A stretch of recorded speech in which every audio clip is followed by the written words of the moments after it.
বার্তা এক নজর, সবার খবর সমান নজর।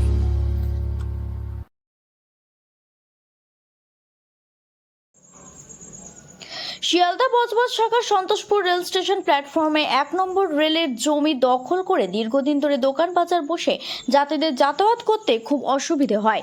এই সন্তোষপুর রেল স্টেশনে বজবজ শাখার বছর 2-3 দখল করা রেলের প্ল্যাটফর্মের ঝুপড়িতে আগুন লেগে যায়। সকাল 7:20-তে আগুন লেগেছিল।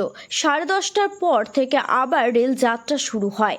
ততক্ষণে হাওড়া বাউরিয়া হয়ে বজবজ স্টেশন থেকে শিয়ালদার দিকে হাজার হাজার যাত্রী কলকাতামুখী কর্মক্ষেত্রে যাতায়াত করে আজ প্রায় 2 ঘন্টা ট্রেন বন্ধ ছিল। তাই বজবজ টাং রোডে দাঁড়িয়ে কোনো গাড়ি ঘোড়া পাওয়া যায় না। প্রচুর টাকা খরচ করে ট্যাক্সি করে যাতায়াত করতে হয় মহেশতলা এবং বজবজ বিধানসভায় কোনো সরকারি বাস চোখে পড়ে না। এদিকে একমাত্র ট্রেনের ওপর নির্ভর করতে হয়। অথচ এই সন্তোষপুর রেল স্টেশনে আগুন লেগে 6-7টা দোকান পুড়ে ছাই হয়ে যায়। 4টে দমকল এসে কোনো রকমে আগুন নিয়ন্ত্রণে আনে। কেন এসব দোকানপাট তুলে দিতে পারে না? যেমন বজবজ শাখার মাঝরাতে রেল স্টেশনে পুরো হকার মুক্ত হয়ে গেছে, কিন্তু এই সন্তোষপুর এবং বালিগঞ্জে আর আঁকড়া কিছুতেই তুলতে পারলো না রেল দপ্তর। প্যাকেটে এই বজবজ শাখায় ট্রেন খুবই কম। সন্ধে হলে হাজার হাজার যাত্রী ট্রেনের মধ্যে মারপিট হয়। তারপর আরও মহিলাদের ট্রেনের কামরা 2 সাইড থেকে 2টো বাড়িয়ে দিয়েছে। সেই তুলনায় যাত্রী ছেলেদের সংখ্যা বেশি। মেয়েদের কামরায় ভিড় কম থাকে, কিন্তু ছেলেদের কামরায় বলতে কিছুই নেই। ছেলেরা ঝুড়ে ঝুড়ে বিপজ্জনকভাবে বাড়ি ফেরে। এই হচ্ছে বজবজ শাখার চিত্র। বজবজ থেকে অরুণ লোথের রিপোর্ট, বার্তা এক নজর। 8টা বাজে 5 মিনিট বাকি তখন লাগে। কিসের থেকে লেগেছে মনে হচ্ছে? হ্যাঁ, কিসের থেকে লেগেছে? কিসের দিকে লেগেছে তা ওইটা মনে হচ্ছে যে আমরা তো বেঁচে এলাম, আমরাই জানি না। আপনার কিসের দোকান ছিল? কাপড় দোকান ছিল। সব পুড়ে গেছে, এসে বাঁচাতে পারেননি? আগুন তো পুরো দোকানে নিচনের জন্য লেগেছে না, উপর দিয়ে লাগেনি।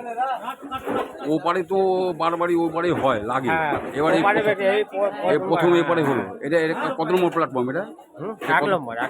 1 নম্বর না? আচ্ছা আচ্ছা। কতগুলি দোকান পুড়েছে মনে হয়? 5-6টা। হ্যাঁ, 5-6টা হয়। কটা দমকল এসেছিল? দমকল কটা এসেছিল? দমকল 3টে এসেছে। 3টে, একটা ওইদিকে ছিল, 2টো এদিকে। আচ্ছা আচ্ছা। আপনার নাম দাদা? আমার নাম? আমার নাম নসাদ। প্রচুর ক্ষয়ক্ষতি হয়েছে। অনেক ক্ষয়ক্ষতি হয়েছে। হ্যাঁ হ্যাঁ, বড় ক্ষতি হয়েছে। কত টাকা হবে? কিছু বলা যায় না। কত টাকা হবে? হ্যাঁ, বলে আর কি হবে? কিছু হবে, কিছু হলে না বলে। বললেই তো। কখন আগুন লেগেছিল?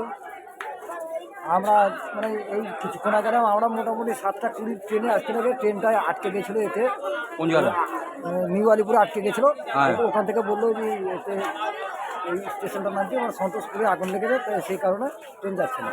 ওখান থেকে ঘুরে চলে গেছিলাম। তা এখানে কি করলেন আপনি? কোন কাজ করলেন? আমরা এসে টিনগুলোকে সরিয়ে ফেললাম এদিকে।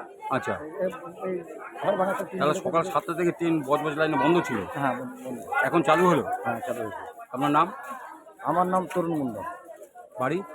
বাড়ি আমার বীরভূম। আমি এখানে রেলে কাজ করি। হ্যাঁ।